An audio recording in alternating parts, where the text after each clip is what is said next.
Oke, Assalamualaikum warahmatullahi wabarakatuh. Bagaimana kabarnya teman-teman? Mudah-mudahan teman-teman dalam keadaan sehat, panjang umur, rezekinya banyak, selamat dunia akhirat. Ini adalah video perkuliahan pada pertemuan 4. Sudah tidak terasa, kita sudah masuk ke pertemuan 4, yang mana pertemuan 4 ini kita akan lakukan secara asinkronus. Jadi teman-teman silakan melihat, video perkuliahan keempat ini, seperti itu. Silakan teman-teman untuk meresum terhadap, video pembelajaran keempat ini, perkuliahan keempat ini. Lalu teman-teman silakan isi, resumnya sesuai dengan format yang sudah kita sepakati. Seandainya teman-teman ada yang mau ditanyakan, silakan teman-teman diskusi, pada kolom yang sudah ditentukan. Oke, Bapak, Idris Saskin.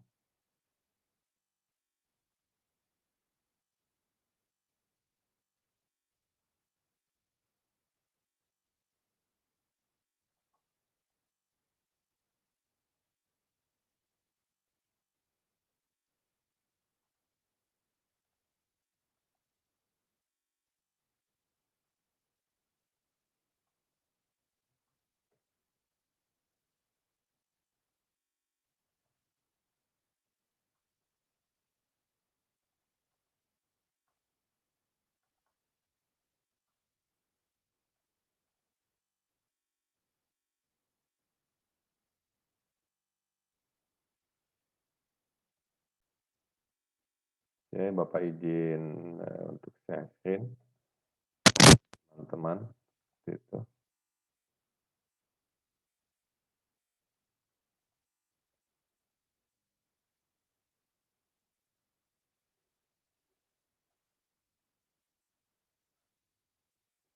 Oke, beberapa kekuatan, keuntungan dalam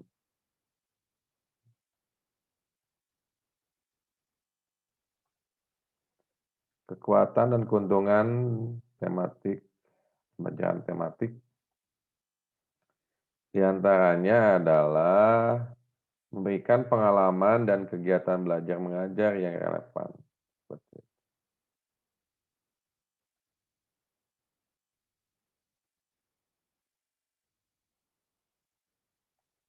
itu memberikan pengalaman dan kegiatan belajar mengajar yang relevan dengan tingkat perkembangan dan kebutuhan anak.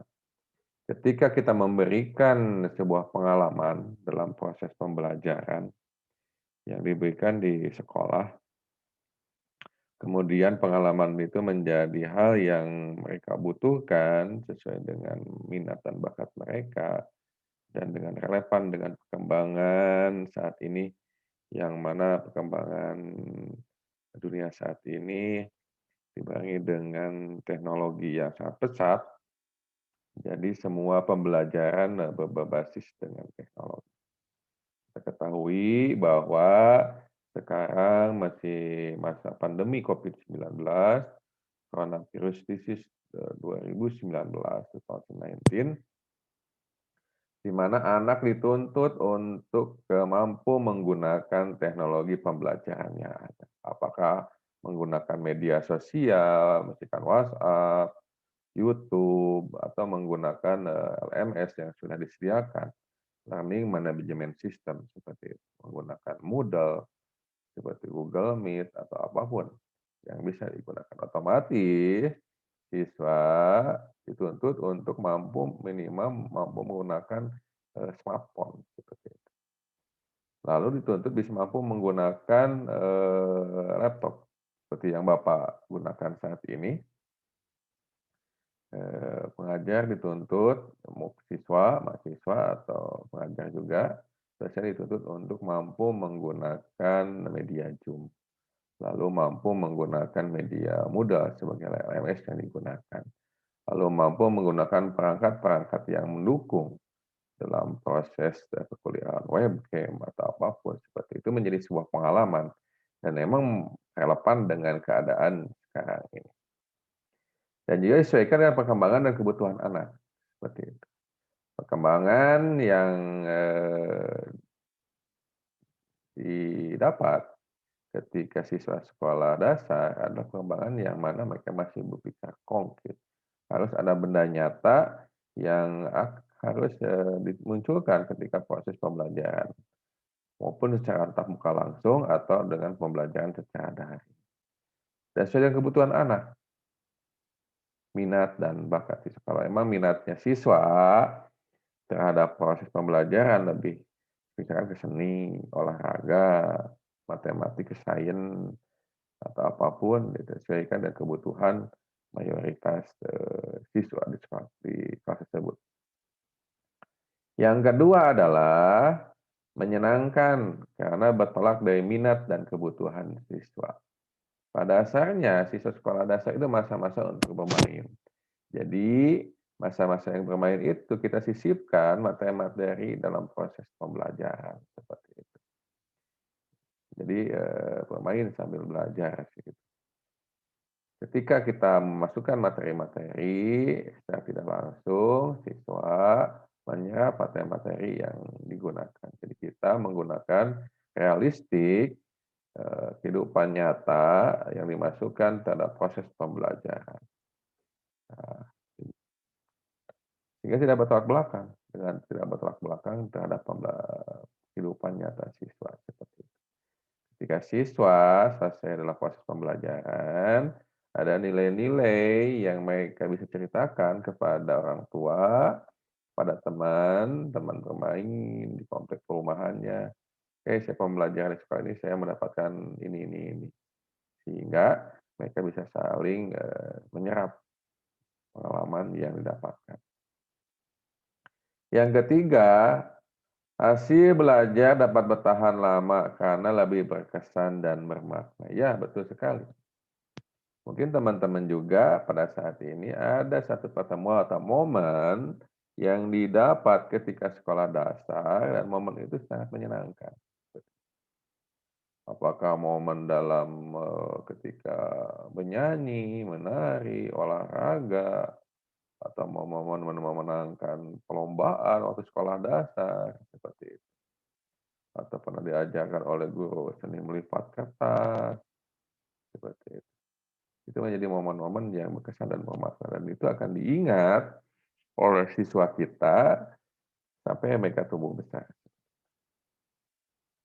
Pembelajaran tersebut yang memang harus diterapkan, harus didapatkan, ya harus kita kembangkan di sekolah dasar sebagai calon guru. Seperti itu. Selanjutnya, mengembangkan keterampilan berpikir anak sesuai dengan permasalahan yang dihadapi. Nah, ada istilah problem-based learning. Jadi kita memasukkan pembelajaran berdasarkan permasalahan yang ada. Misalkan, kita mengajarkan kepada siswa pada masa COVID-19 ini bagaimana menggunakan masker yang benar. Jadi ketika kita mengajarkan kepada siswa bagaimana menggunakan masker yang benar, bagaimana mencuci tangan yang baik dan benar, bagaimana menjaga jarak, 3M itu, masker, lalu mencuci tangan dan menjaga jarak, sesuai dengan aturan yang berlaku. Seperti itu. Selanjutnya, menumbuhkan keterampilan sosial dalam bekerja sama.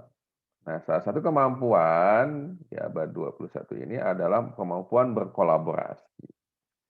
Jadi ranah ini sudah bukan lagi menjadi ranah teori, karena ini ada menjadi ranah yang harus diterapkan dalam kehidupan. Apakah dari gurunya sendiri, dari siswanya. Tujuannya apa? Tujuannya adalah menyelesaikan permasalahan yang ada. Kita mempunyai suatu tujuan seperti itu, dan kita bekerja sama dengan lain. Kita meningkatkan kerjasama dan menekan berbagai perselisihan yang ada. Itu menjadi suatu kemampuan yang harus dimiliki oleh guru atau calon guru atau dan sebagai siswanya juga seperti itu. Selanjutnya, memiliki sikap toleransi. komunikasi dan tanggap terhadap gagasan orang lain, dalam arti respek terhadap gagasan orang lain. Nah, ini juga ketika kita bisa menerima perbedaan yang ada, perbedaan dari sudut pandang berpikir, pengalaman, keilmuan, itu menjadi sebuah hasanah. Ketika orang bisa menerima perbedaan yang ada,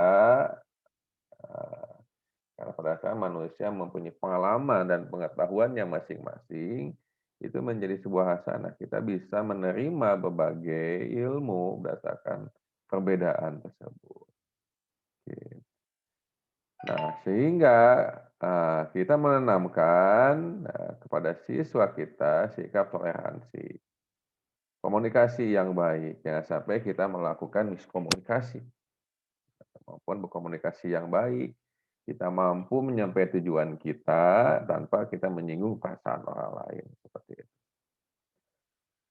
Lalu tanggap gagasan orang lain, respek terhadap gagasan orang lain. Kita menerima juga gagasan orang lain, seperti itu. Mungkin gagasan itu lebih baik terhadap pemikiran apa yang kita pikirkan, seperti itu. Sehingga kita mampu berkolaborasi. Jadi tujuannya kita mampu berkolaborasi dalam menyelesaikan permasalahan bersama.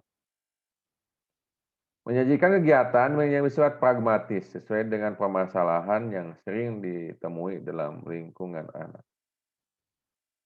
Ya, pada dasarnya kita di dunia ini adalah tujuannya adalah untuk beribadah. Tujuannya beribadah. Dalam mencapai tujuan tersebut tentu banyak kendala-kendala. Bagaimana kita mampu berpikir logis, sistematis, empiris, untuk menyelesaikan permasalahan yang ada seperti itu. Sehingga kita mampu membuat hidup yang lebih baik, gotong royong, dan tidak meningkatkan persengketaan seperti itu.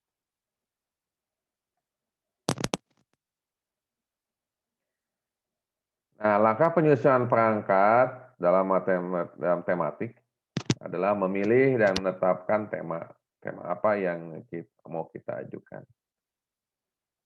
Bapak sudah mengajarkan tema-tema di kelas 3 dengan subtema-subtema. Silakan dilihat video sebelumnya. Lalu menganalisis SKL, KI-nya, kompetensi dasarnya, membuat indikatornya, biasanya sudah disiapkan pada silabus ataupun pada buku ajar guru, seperti itu. Sehingga teman-teman memilih mana yang diperlukan pada saat proses pembelajaran. Melakukan pemetaan hubungan KD indikator dengan tema dalam 1 tahun, membuat jaringan KD indikator, melakukan penyusunan silabus tematik, lalu menyusun RPP tematik.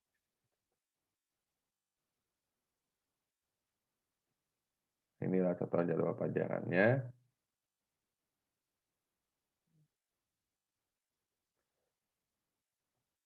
Lalu alokasi waktu yang tersedia, presentasi penyajian.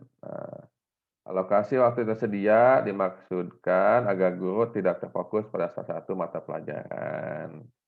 Sehingga guru mampu mengkolaborasikan berbagai mata pelajaran yang ada, sehingga terikat dalam satu tema. Diperhatikan juga alokasi waktu per minggu, nanti dihitung juga proses jam pelajarannya. Setiap hari dirasionalkan selalu memadukan berbagai mata pelajaran dengan tema sebagai pemeriksaan. Jadi intinya kalau materinya tidak terlalu sulit, mungkin tapi yang jadi kesulitannya adalah bagaimana kita mengikuti pola pikir siswa dan kita mampu untuk menghubungkan antara materi yang satu dengan materi dalam satu tema. Kita pintar-pintar di sana.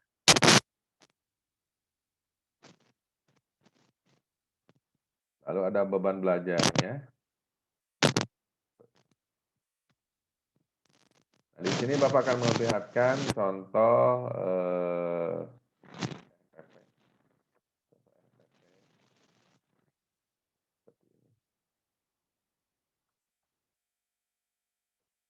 nah, ini contoh RPP-nya. Seperti itu. Nanti teman-teman tinggal menyesuaikan dengan ini. Di sini ada sana pelajaran, ada identitasnya, kelas, tema, subtema gitu, pembelajaran, muatan pelajaran, apa saja yang dimasukkan, misalkan PKN, Indonesia, gitu. Lalu teman-teman juga masukkan tujuan pembelajaran. Tujuan pembelajarannya seperti itu.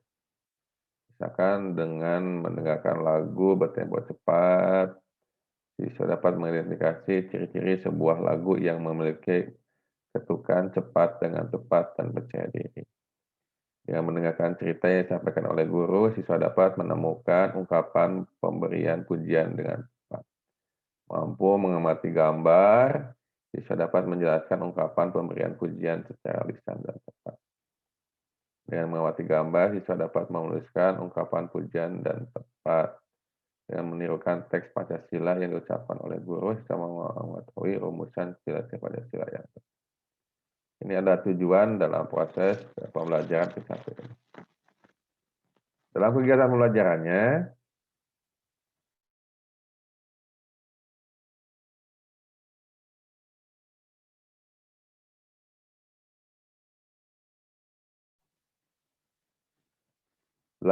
pembelajarannya, ada kegiatan pendahuluan, kegiatan inti, pas dimulai dengan dibuka dengan salam, menanyakan kabar dan keadaan siswa, pas dilanjutkan dengan doa, dipimpin oleh salah seorang siswa sifat religius yang ingin ditambahkan di sini. Lalu menyanyikan lagu nasional, guru memberikan penguatan semangat nasionalisme. Nah, memang sekali ketika kita menerapkan lagu-lagu nasional itu kan teringat juga seperti itu. Ingatnya lama. Pembiasaan membaca dan menulis, mendengarkan, berbicara selama 15 sampai 20 menit. Ini proses literasi yang diterapkan terhadap siswa seperti itu. Kegiatan intinya contohnya guru menjelaskan sekitar materi yang akan dijelaskan, guru membagi siswa menjadi beberapa kelompok. Nah, ini pembelajaran kooperatif, mampu untuk berdiskusi antara siswa dalam satu kelompok, lalu nanti mempresentasikan. Siswa mengamati media pembelajaran tentang materi yang diajarkan, siswa mengajukan pertanyaan sekitar materi yang diajarkan, guru mengajak siswa berdiskusi berkaitan tentang materi yang diajarkan, siswa diberi waktu untuk berdiskusi dengan sesama anggota kelompoknya, guru berkeliling melihat dan membimbing tentang materi yang didiskusikannya.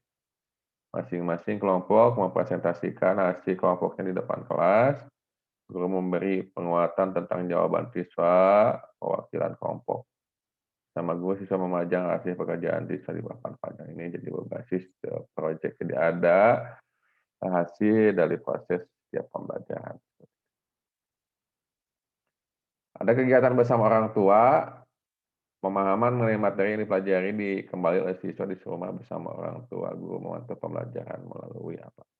Nah, karena sekarang proses pembelajaran menggunakan daring, tentu di sana peran orang tua sangat besar dalam membantu proses pembelajaran yang dilakukan selama ini, apakah menyiapkan media dan proses pembelajarannya, atau membantu membimbing anaknya dalam proses memahami materi, mengerjakan tugas dari gurunya, itu sangat besar sekali.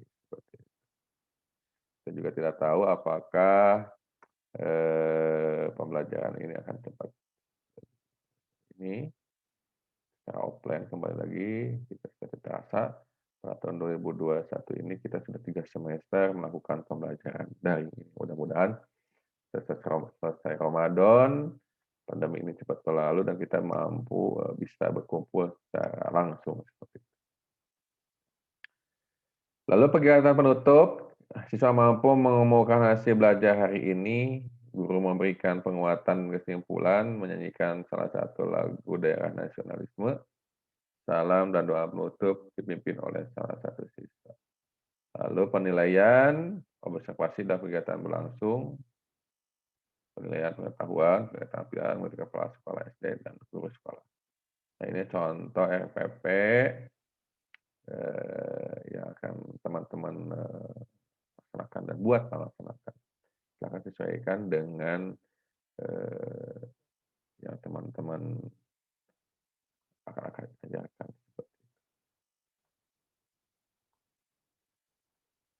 Nah, nanti teman-teman disuruh juga nanti sesudah UTS teman-teman untuk melakukan presentasi, menganalisis format buku guru dan buku siswa. Itu menjadi eh, aspek hidup, file hidup untuk teman-teman mampu pahami dan revisi gitu, seperti yang akan teman-teman ajarkan. Nah, ini adalah contoh format analisis buku guru dan buku siswa, tinggal disesuaikan seperti itu.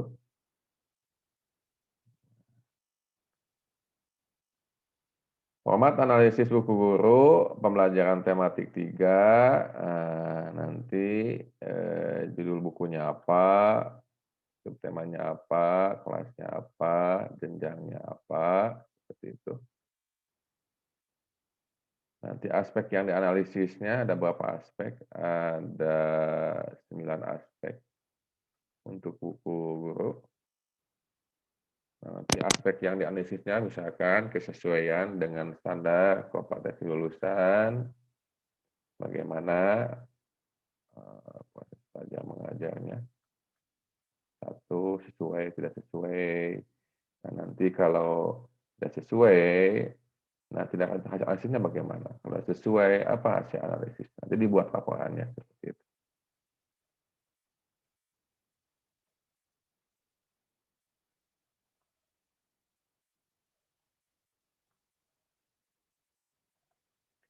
Kemudian kesesuaian dengan kompetensi intinya.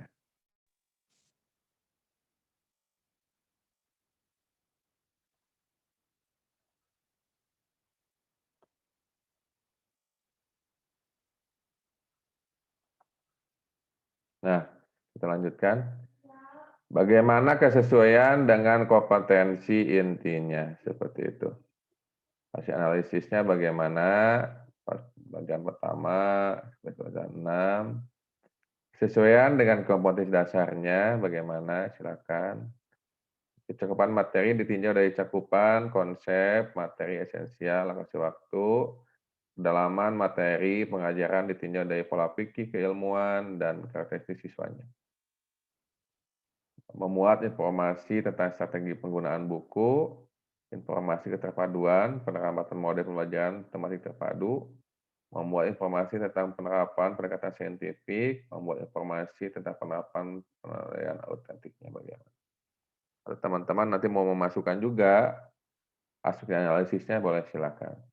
Menambahkan dari 9 aspek analisis.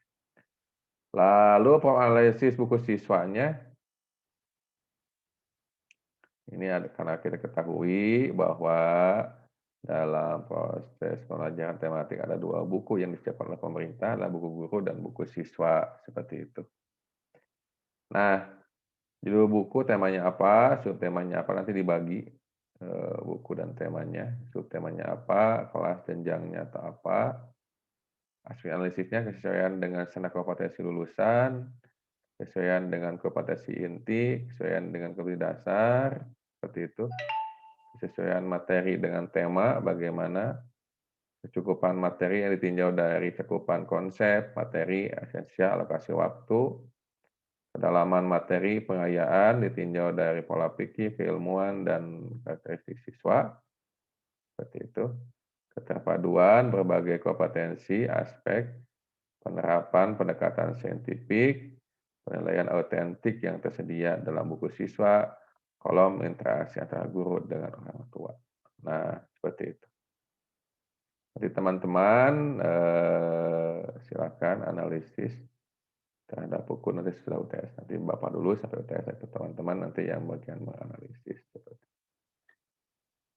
Nah, nanti Bapak berikan contoh laporannya seperti itu. Nanti kita bahas pada pertemuan kelima seperti itu bagaimana contoh pelaporannya.